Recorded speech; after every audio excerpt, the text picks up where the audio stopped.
Okay, great.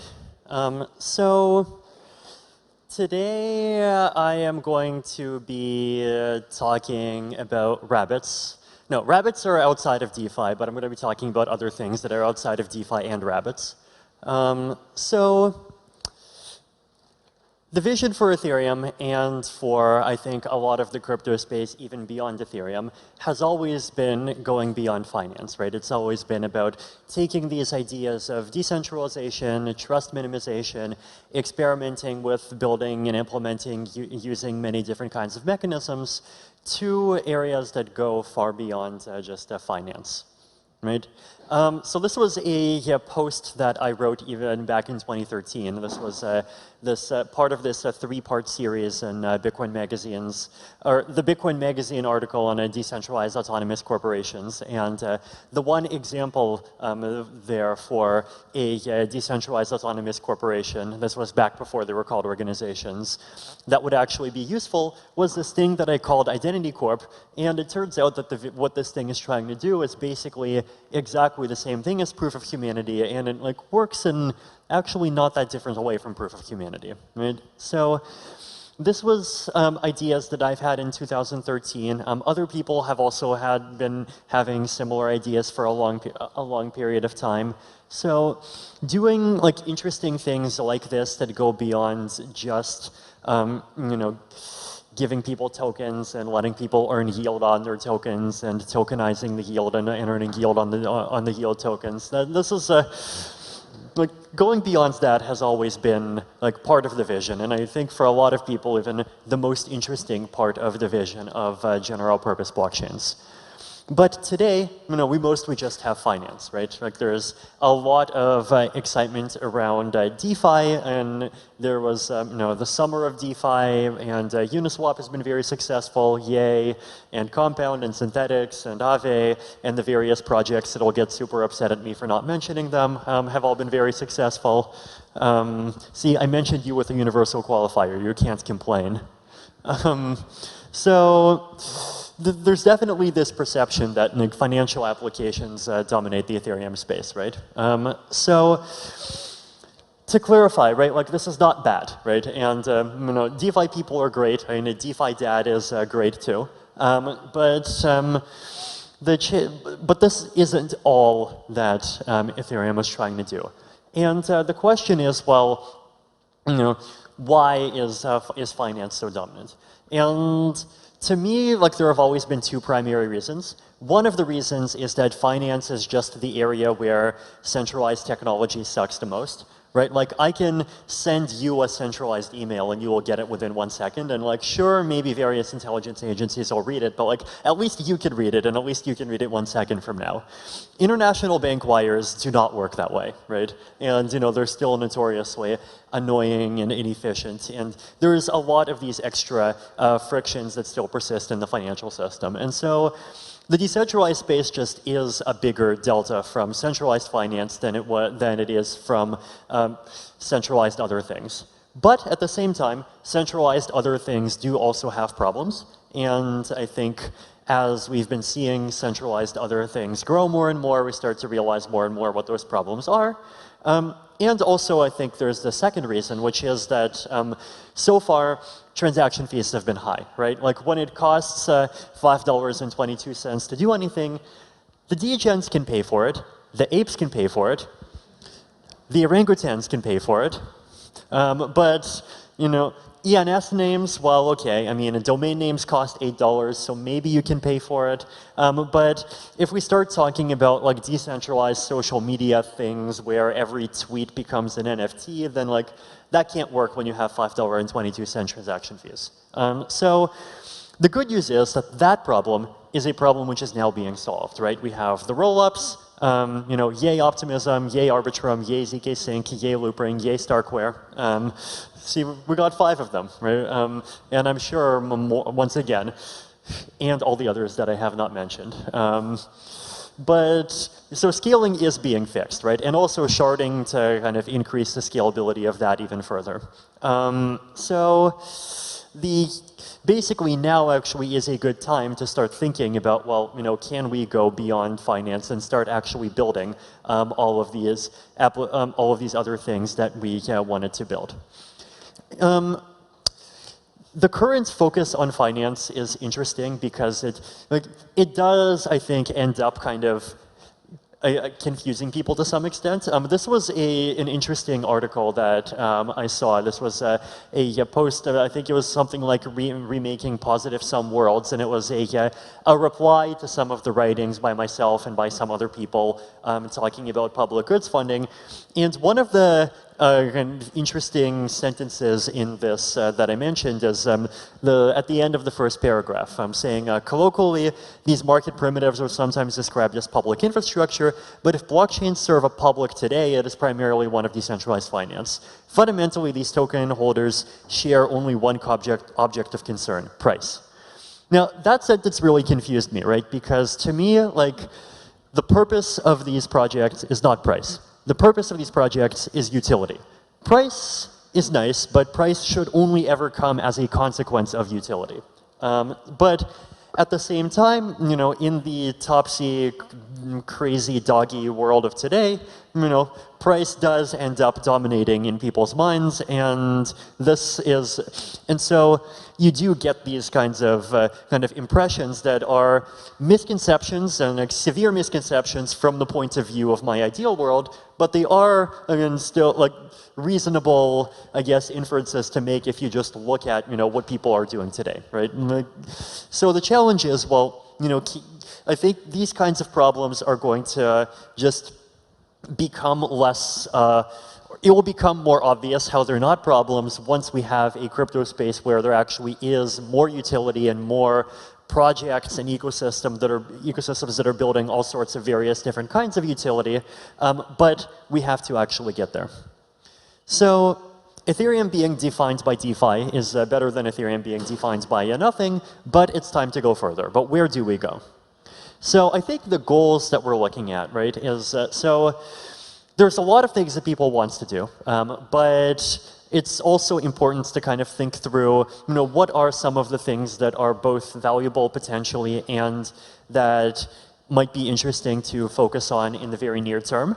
And I think the two goals that we have to meet, one is alignment with values. So it must be something that people in the community, at least enough people in the community to build a thing, can actually get behind doing. And alignment with needs. It needs to be something that is useful for people to do. So what do we have? So here's what we have already, right? We have NFTs. So this year has been a year of NFTs. There's been a lot of these NFTs. There's been all sorts of celebrities launching NFTs, or at least talking about NFTs. There's I'm sure there's a long list. I don't know. I was going to say Kim Kardashian, but she was pumping Ethereum Max at Miami, so I think we should just cancel her. Everyone on board with canceling Kim Kardashian for the Ethereum Max thing? Okay. Perfect. Cancel Floyd Mayweather too. He also wore the Ethereum Max shirt. Okay. So, but still, NFTs are interesting. They're this interesting cultural phenomenon, and they really have attracted a different kind of people to the Ethereum space that are interested more in the art side than in the finance side, right? ENS, I talk a lot about ENS, and I think ENS is actually a pretty amazing application. And it's an amazing application for some fascinating reasons, right? It is an identifier that you can have, that you control. It's an identifier that is yours, and it isn't controlled by Twitter or Google or Facebook. And it's an identifier that can work across different applications. If I'm vbuterin.eth, then, or you can use that to send me ETH. Then you can use that to talk to me on status. Well, you can use that to interact with me in other applications, right? So we have these kind of identifiers that are useful across many applications, and they do not have a central controller, and they're identifiers that people actually wants to use, right? Like an email is also a multi-platform identifier, but nobody is like enthusiastic about using, Vitalik at gmail.com as their name. Like, yay, Gmail pride. That does not exist for some reason.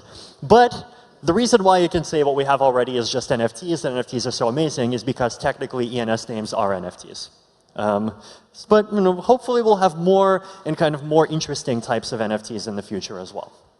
So what else can we have, right? So here's one interesting category that I personally care about. Building out the Ethereum social media ecosystem. So why social media, right? Like, why is social media like such an interesting thing to focus on? Look, first of all, I'm not the only one saying this, right? Like, right preceding me, there was this lovely Claro's presentation and talking about like using the decentralized court to do moderation. There was like Stani was, I think, announced that he was interested in like building some kind of Ethereum-based Twitter. So other people are also thinking this, right? But like why? Like what's interesting about crypto and social media? So first of all, there's a widespread belief that existing social media platforms suck and that we need better ones. And this is true for different reasons. So one is centralized and arbitrary censorship and manipulation. Don't have to explain that one, hopefully. Low quality of discourse, also don't have to explain that one. And of course, like the concept of engagement and the kinds of engagement that are favored are very misaligned with quality. So I need better social media too, right? So this is a use case that I can perceive as being important very personally, right? So here's me sending one of my tweets recently where I attempt to explain Verkle trees that I'm just linking to my blog post talking about Verkle trees, and the replies. Herb $T Cyber. When the bridge between Doge and HTE? When? Anyone know? Mini Shiba token. This is 100% morning. Oh, sorry, mooning. Okay. Capote entraste lo de ozono. Is that like? Hold on. Does that mean did ozone enter your head? Did I translate correctly? No. I actually did. Sorry, Mike. I'm not. Capitalized pancakes are always the best for breakfast. Okay. No, real like. So. Another example of this, right? So a retroactive public goods funding is an ETH rug poll, something in Turkish. Unfortunately, I know basically zero Turkish at all. When will we see 1 ETH equals 10K? By the end of 2021? Who here thinks that we'll see 1 ETH is 10K by the end of 2021? Well, so plot twist. This guy's from Taiwan, and Taiwan dollars are 30 times cheaper than US dollars. So you guys all just said that ETH will be down to 300 US dollars by the end of 2021. No, I just made that up. Another example, why sharding is great, demystifying the technical properties. If I request Ethereum, picture of some guy. Is that like Neo or Morpheus or like the sub-Jumanji guy? I forget. That's great, but what is optimism coming? Sort out your shitcoin. Mate, Harmony $1, check it out. Okay guys, Harmony $1. Remember, this is a very important coin. Someone tweeted about it in response to me. You guys have to check it out. So, basically, like even I personally would really love to see a social media platform that just allows higher quality engagement, period. So, if someone could solve that, then that would be amazing. So, why social media, right? So crypto tech is, I think, actually well suited to solve a lot of these problems. So credible neutrality is one of the things that I think a lot of people want out of social media. And blockchains are good at building credibly neutral mechanisms. Censorship resistance, well, blockchains are censorship resistant. The concept of shared open state, that you can have platforms where content is either on-chain, or if it can't be on-chain for scaling reasons, it can be kind of floating floating around peer-to-peer networks, things like Whisper or Waku. And then you have this public open state, and then you have these kind of different views going into that state. So you can have architectures that are less monolithic, you can have more separation between different layers, and like there's an opportunity to build more and interesting things if you do it that way. Built-in economic layer, so crypto has a built-in economic layer. You know, you have coins and you can make your own coins. And that makes it easier to do a mechanism design, right? So it seems like there's a natural fit. Examples of like crypto social media that are not Ethereum and that are not ghost towns exist. I don't fully approve of like the economics of everything on here, but you know, like these things are not ghost towns, right? Like BitCloud, not a ghost town. Like Steam, Hive Voice, if you go on them, like you know, they're not ghost towns. So there is evidence, at least in my view, of just existing demand for some kind of a decentralized social media thing.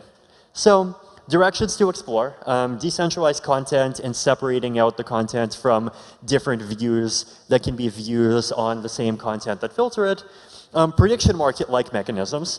So the stuff that Claro's talked about is like, to some extent, veiling in that direction, but there can be lots of different spins on it, right? I think the core principle of like introducing prediction market-like things is to encourage posts that look good 1 year from now and not just today. Who here has made a coronavirus take 1 year ago that they're not proud of today? Who here has seen someone else making a coronavirus take 1 year ago that they're not proud of today? Okay, there we go. See, so like, you know, we know what the problem is. The problem is other people. But like, the concept of like lasting you know, encouraging things that actually have long-term value and that aren't just like, let's like spin it out so it goes viral and we get some engagement and it turns out it's actually total junk, like trying to move beyond that. Well, maybe there are mechanisms that can do that. Sybil resistance. So, you know, if we don't want a system dominated by spam, then you want Sybil resistance, you want to make it difficult to create an unlimited number of accounts.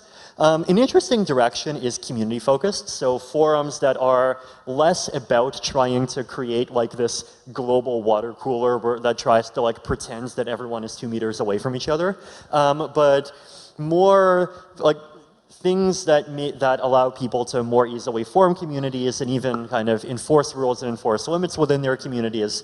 Even just forums where you can only speak if you prove that you're part of some DAO or you prove that you're part of some community, that you have, you know, could be some number of coins, it could be a pope, you know, it could be some other kind of membership token. Like, these are, like, crypto is an ecosystem and we have a very easy ability to do these kinds of things. Ethereum login. So this is another thing that I personally have cared a lot about recently. So this is the idea that like you should be able to use your Ethereum wallet to sign into things, right? Like we have sign in with Google, we have sign in with Twitter. Why not sign in with Ethereum? There are projects that are actually starting to do this, and there's even, like recently we've been trying to promote an effort to standardize this and make it easier to do. And the reason why I think this is valuable, once again, a few reasons, right? So first of all, today's centralized login providers are, in my opinion, worst of both worlds in terms of centralization and decentralization. So you have a centralized corp that owns your identity. They can see everything. You have no privacy. You have the risk of arbitrary deplatforming. But at the same time, like, why do you need centralization? Well, if you screw up, then maybe the big centralized daddy can help you. Well, it turns out that, like, from my first-hand and second-hand experience actually talking to big centralized daddies, the big centralized daddies are often too lazy to actually help you, right? Like, if you lose your account in a lot of these services, like, often it's extremely hard to actually get it back. So Ethereum accounts that are social recovery wallets potentially can outcompete the centralized providers and the decentralized providers on both fronts, right? So you have both better self-sovereignty and better recovery. The concept of self-custody, public key authentication, and self-custody, public key encryption, it's been a dream since the 1990s, right? Like, we always wanted, you know, everyone can have their own PGP key and we can encrypt things to each other. But this has been very hard to actually get adopted in practice, right? So we even needed Ethereum to get cryptographic keys into enough people's hands, with blockchains specifically, we can get, you can switch your keys, you can repoint an ENS name, you can do social recovery, you can do smart contract wallets, you can do multi-sigs. And of course, we have this standard for a wallet that by which anyone can have their key and that you can actually plug it and use the wallet, right? Like if lots of people have MetaMask, lots of people have the status wallet, lots of people have all these, all the various other wallets. So we have a standard of some kind. So Ethereum login, one login for many services. It's also a username. One other reason why using things like a Google login and Twitter login is nice for web developers is that they provide anti-Sybil protection. It's difficult to just create thousands of fake accounts and, if you get banned for spam, create thousands more fake accounts, right? Because, they do some kind of, some level of anti-Sybil protection and make it harder for you to create lots of accounts. Ethereum also does that, right? So in Ethereum, there is economic Sybil protection, there is proof of humanity, there is Pope, there is, once again, this entire ecosystem of tools that exist for this purpose, and we can use them. And also, Ethereum login is a natural stepping stone to an Ethereum social space. Once again, there's an RFP with the Ethereum Foundation and the ENS team. If anyone wants to help, please check it out.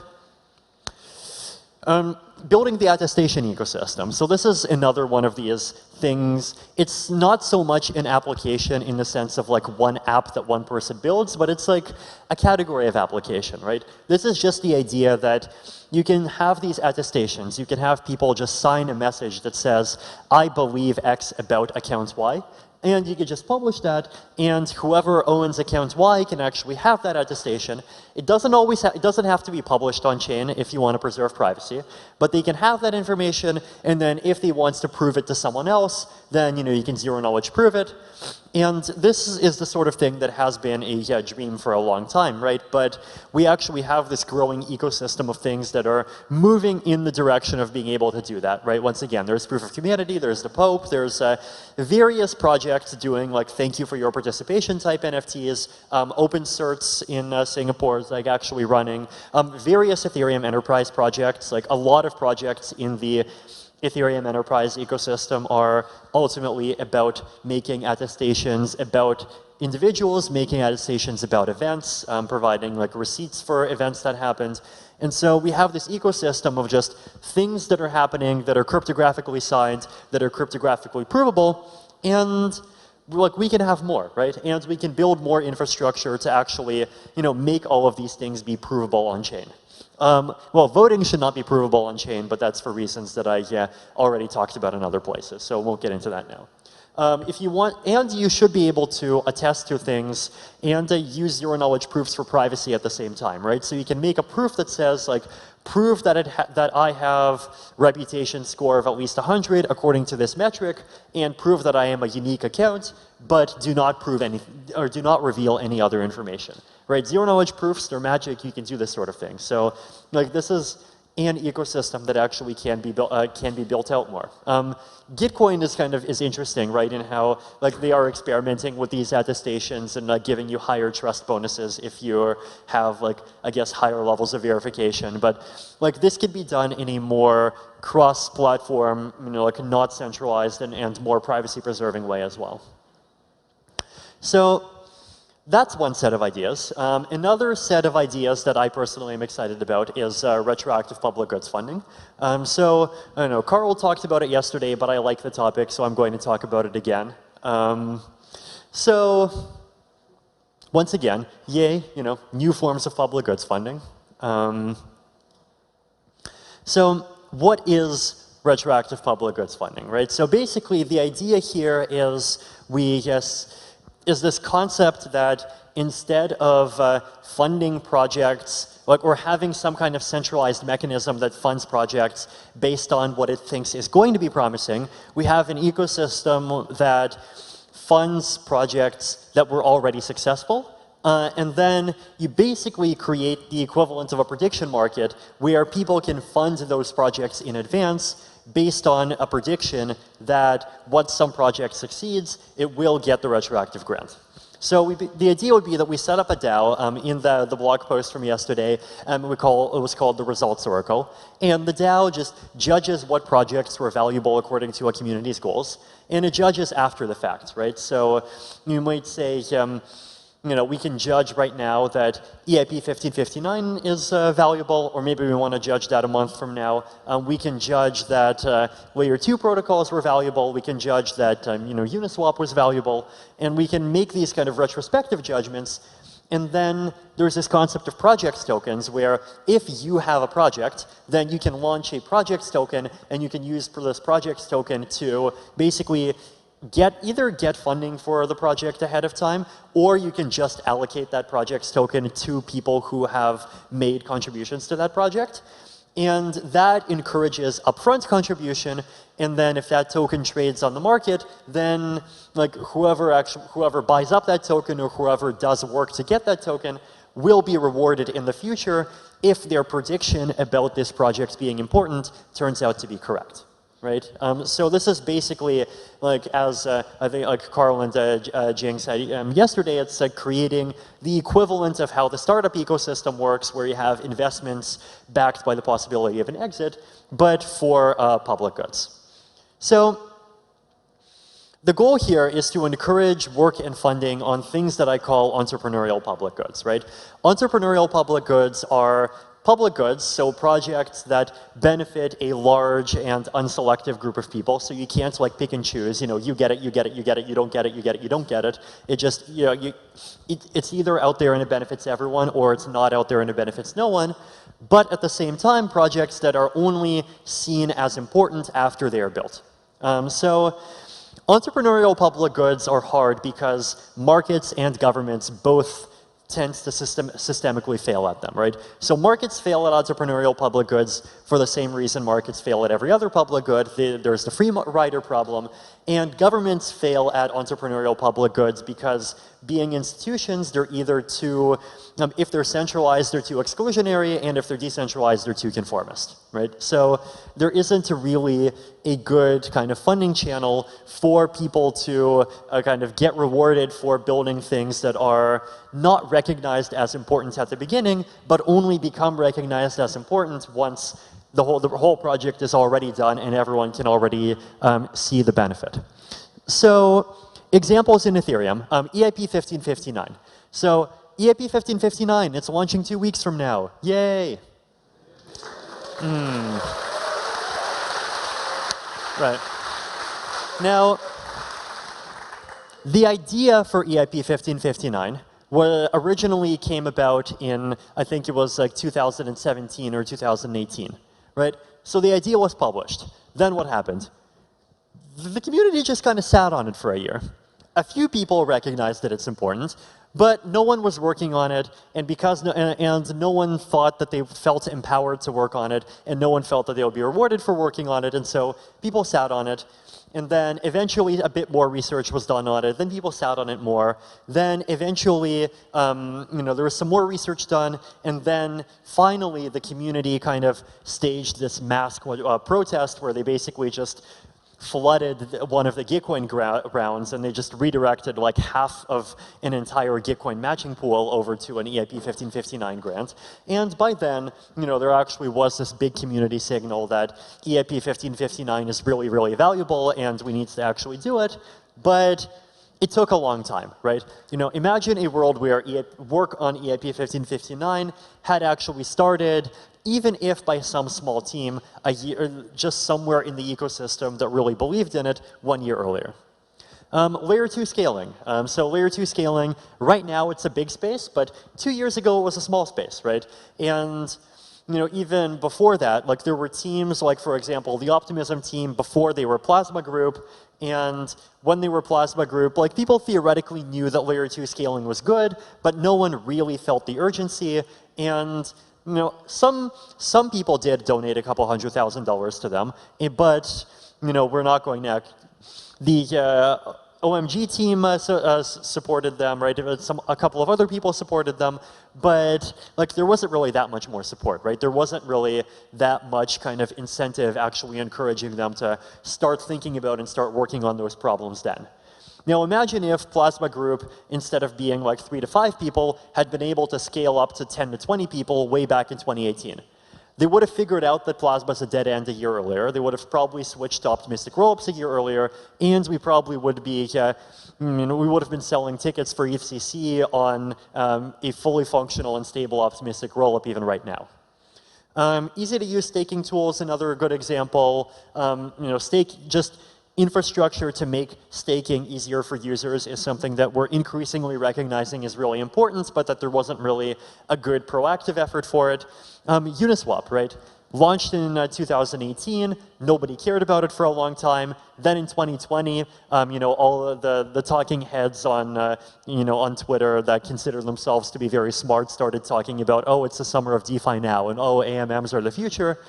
This story has a bit of a happy ending because Uniswap managed to convince Paradigm and that they had some hope of having a business model, and eventually they actually did have a business model. But this is not the average story, right? Like there's plenty of public goods that never have a chance of actually getting a business model when they're just stuck being pure public goods. So why retro funding, right? Basically, I think the core idea here is that decentralized decision-making is much better at retrospective decisions than it is at prospective decisions, right? Like if you just take like a vote of 100 people and you ask them, well, what are important things that were done in the last 50 years? They might give some wrong answers, they might give some crazy answers, but they could give relatively reasonable answers. Now, if you ask a random group of 100 people, what are things that will be important for the next 50 years, you're probably going to get total junk, right? So the idea here is to basically use decentralized decision-making retrospectively and allow the people to start and just individually participate in and even speculate on projects prospectively. And so those two mechanisms, they kind of function according to different principles, right? Like there is both this decentralized, community-driven, retroactive evaluation, but then also a retro funding ecosystem preserves a role for leadership, it preserves a role for individual vision, it preserves a role for small teams that are just really sure and they have a really good idea about what is going to be important, gives them space to actually build out their vision, and if they're lucky, actually get a reward. And it creates a reward for making predictions about what the future will need correctly. So I think the core principle here, right, and I think this is one of these kind of principles that I think a lot of the crypto space is sort of behind without realizing that it's behind, is the idea that like you can be pro-social without being conformist, right? Like the usual divide is, we talk about individualism versus collectivism, and individualism gets criticized as being like less pro-social and being like encouraging people to be competitive against each other and fight these kind of wars of everyone against each other. Collectivism gets criticized as just being this, boring gray conformist thing that's just like stepping on your boot forever. But what if you could be pro-social, but at the same time, like there are different ways to be pro-social, and you can be pro-social in a way that's different from the way that everyone else is pro-social. You can even be pro-social in a way that other people don't recognize is pro-social until it's actually until what you've done is actually done. So I think retroactive public goods funding is like one of those ideas that kind of exists in that top right quadrant, right? So that's, I think, so this is also one of the reasons why I think retroactive public goods funding is interesting. Quadratic funding, I think, also falls in there, right? Because with quadratic funding, the point is to fund public goods, but it still leaves open the room for different subgroups of the population to have different ideas about what is the public good. So, the one question you might ask is, well, are there more interesting ideas in that top right corner? So, Retroactive public goods funding is already happening. So I think 2 days ago, this was quietly announced. The EIP 1559 supporter and patron NFT. So there's a group that made an NFT, and it's going to be sold, and all proceeds. Well, I mean, you can read the screenshot yourself, right? I managed to actually screenshot the video at the exact time that it stopped at this phrase. Yeah, all proceeds go to those who made EIP 1559 happen. So this is also an interesting experiment in like rewarding EIP 1559 contributors retroactively. And also the experiment in retroactive public goods funding from the Optimism team. So I'm sure there are plenty of things that, look, I would say deserve retroactive rewards today. One other interesting example, ZK snarks, right?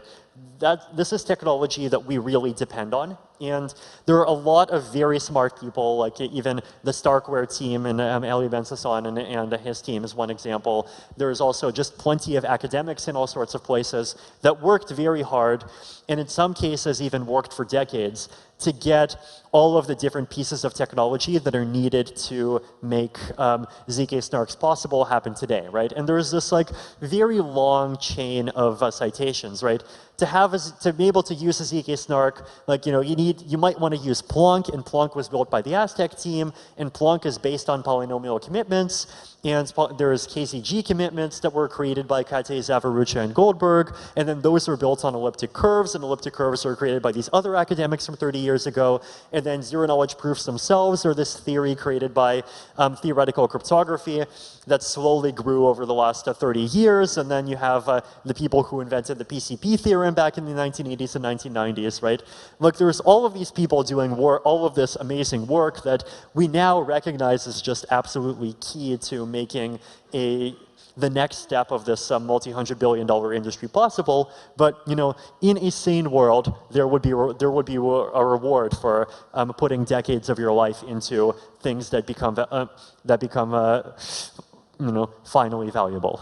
So a lot of promise for retroactive public goods funding as well. I think it's an idea that's interesting for the crypto space because the crypto space has a lot of public goods, and because the crypto space just cares about mechanism design experimentation. So let's fund more public goods, and let's fund it retroactively. And like, yay, we can like create the public god of public goods.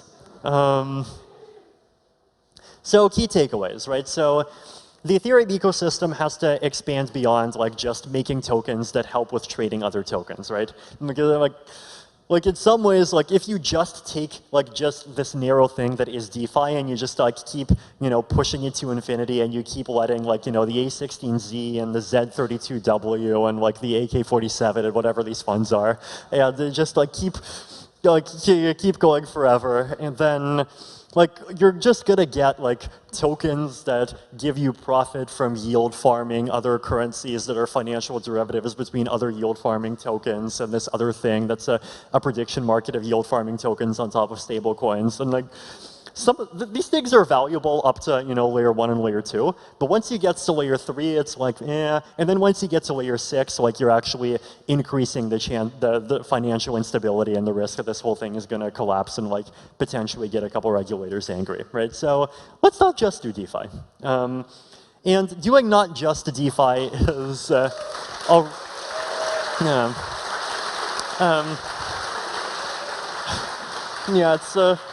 it's already happening, right? But we can do more. So moving beyond DeFi is not about being against DeFi, right? So I actually think the best applications, the most interesting Ethereum applications, are going to combine elements of finance and non-finance. One simple example, like ENS. ENS, it has fixed fees, and for fixed fees to be possible in a decentralized way, you need either a stable coin or a price oracle. ENS itself, like registering domains, requires money, and that's a currency. Currencies are the simplest form of DeFi. If we want some kind of decentralized content moderation DAO, that might need incentives, and those incentives might require a token of some kind, right? So Applications that combine elements of finance, but finance not just as an end in itself, but as a tool to make the non-finance and to make the ultimate utility happen. I think applications like that are the future. So what can we do, right? So turning accounts and like Ethereum accounts into fully fledged profiles. So I mentioned the attestation ecosystem, Ethereum logins, Ethereum social. At the same time, also actually keep working on social recovery wallets and multi-sig wallets and better security technologies, so that you're not going to lose your entire Ethereum or online identity if your house burns down and the 24 words don't survive. Talking not just about DeFi but also about DGov. Quadratic funding, quadratic voting.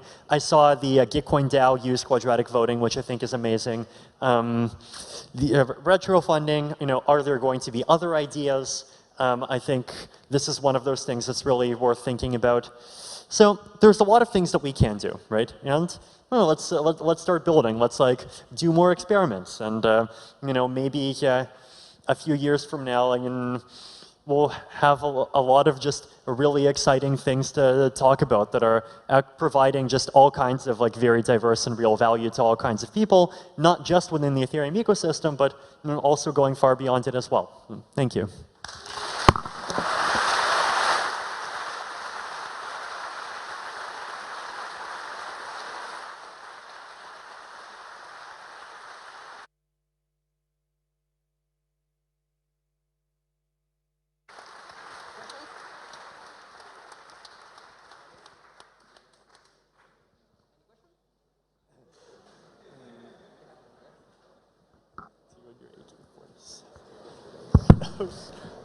Yeah, thank you for this great presentation. So when you talk about retroactive public funding, how do you set basically the price at the beginning? Do you see that more as an X price equivalent or something like that? How do you think about that? I think an X price is a good example, but I think the important thing that this mechanism has to provide is that the prizes have to be ongoing and they have to be persistent, so that people can start new projects in new areas on the assumption that if they succeed, then they will get a prize in the future, right?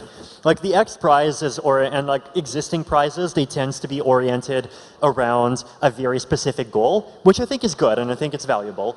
But I also what I want to see is also for the market or people's independent decision making to be not just for what is the way to solve a specific problem, but also for what are the problems that need to be solved in the first place, right? So if you come up with something that people don't even realize is valuable today, and then it becomes valuable 5 years from now, you should be able to get a prize from that. And so I think the existing kind of work and thought going into prizes is definitely a good start, but I want to take that further as well.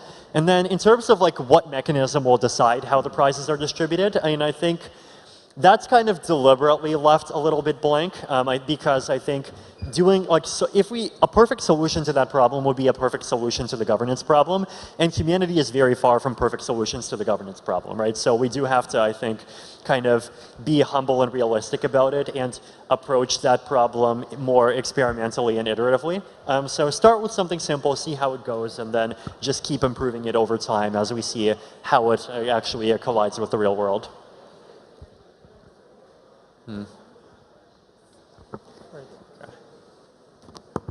Hi, Vitalik. Hi. I was thinking maybe instead of canceling Kim Kardashian, we offer her something that maybe she could join the community. For instance, she has a closet full of clothing. I know there's some fashionistas in here. I was hanging out with them last night. And I know Vinay Gupta is working on Ethereum, maybe tokenizing her closet, for instance, and then adding value to clothing so we recognize it in terms of Ethereum, its value in tokens instead of, because this is very valuable to women, especially where I'm from Texas. It's our clothes are very valuable. So it's, instead of canceling her, maybe we invite her in, offering her different. That would be great too. I think the one proviso is that like I really want these NFT things to benefit not just the celebrities themselves, but also find some way to benefit wider society too.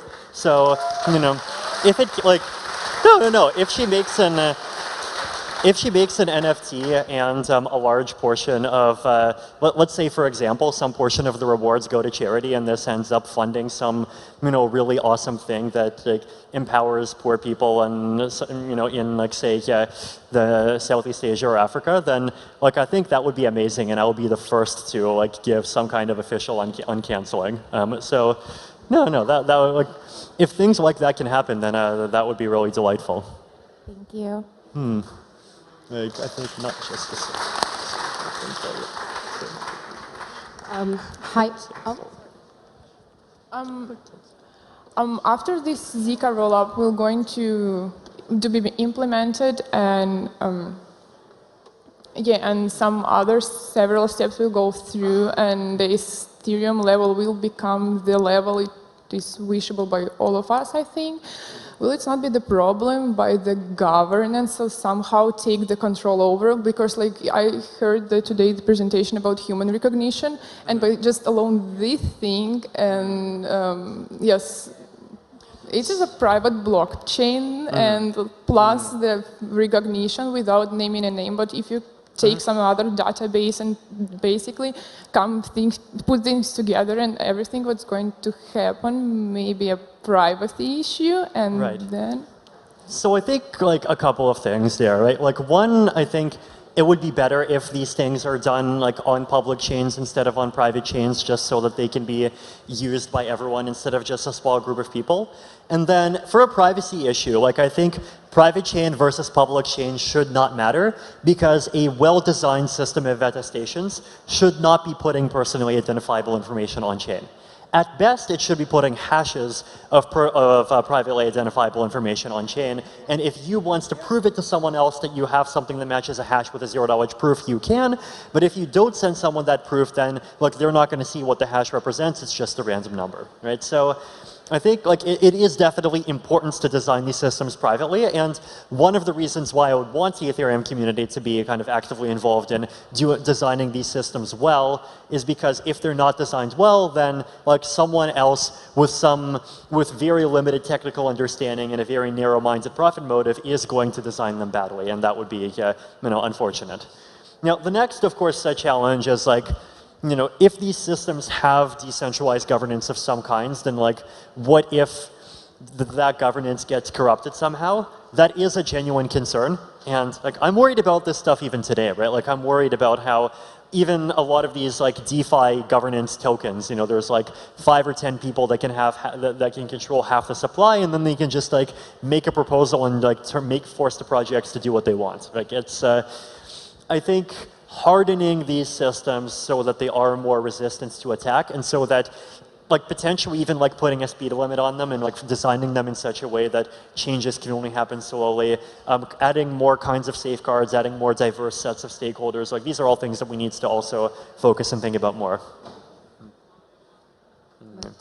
I guess. Hi, Vitalik. Hello. So scientific research is a good use case of public good that could be funded with retro funding.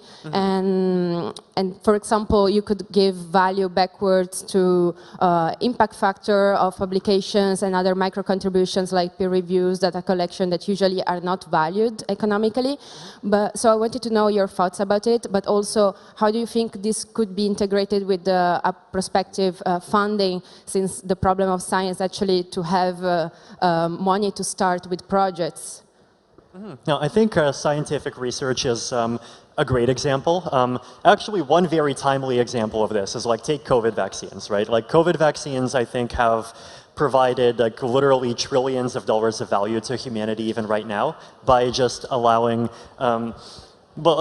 us to get past the whole COVID thing much more quickly. And if you look at the amount of money that governments were putting into them, it's like tiny, right? It was like a few billion here, a few billion there. It was like, it felt as though people were just like stuck in kind of like standard procedure, follow the rules mode, and they didn't realize, the enormity of just like how big a benefit could come of this, and like the need to just actually throw out all stops and put everything into it, right? So this is, like, that would be one example where I think like the people who were responsible and just putting in that hard work to make the whole vaccine thing happen, like they should be very well rewarded for something that like we very clearly recognize today, right? That if that did not exist, then like billions of people's lives would be significantly worse for an entire year. And I think many other kinds of science are definitely similar. Medical research in particular, right? Like good medical research has the potential to improve a lot of people's lives. I mean, this is also important for me personally because I'm a longevity and anti-aging person, and I think like I really believe that with the right medical research, we could be seeing like people just regularly live well past a century by within 40 years, and these are the sorts of things that could like provide a really huge amount of value. But right now there really isn't anything encouraging the people doing all of the kind of hard work, like 5 steps upstream of the good outcomes, right? So I think that's important. Another thing that's also, I think, interesting in academic spaces is that in academic spaces, there's often this kind of web of contributions, right? So like, I'm less familiar with biomedicine, but in cryptography, as I mentioned, right? Like ZK snarks depend on the code, they depend on elliptic curve pairings, they depend on KZG commitments that depend on elliptic curve pairings, that depend on elliptic curves, they depend on arithmetization, that depends on the PCP theorem. And there's this like big graph of important stuff that was done 20 to 30 years ago, and that like figuring out how to actually kind of extract that graph, like, I mean, there is a citation graph in academia, which is actually nice, right? But like trying to kind of make that model stronger and more robust and extend it to other places, and I think those are really interesting problems. Hey, Vitalik. Hello. Over here. Yes. Anyway, other side. Oh. Yeah, just to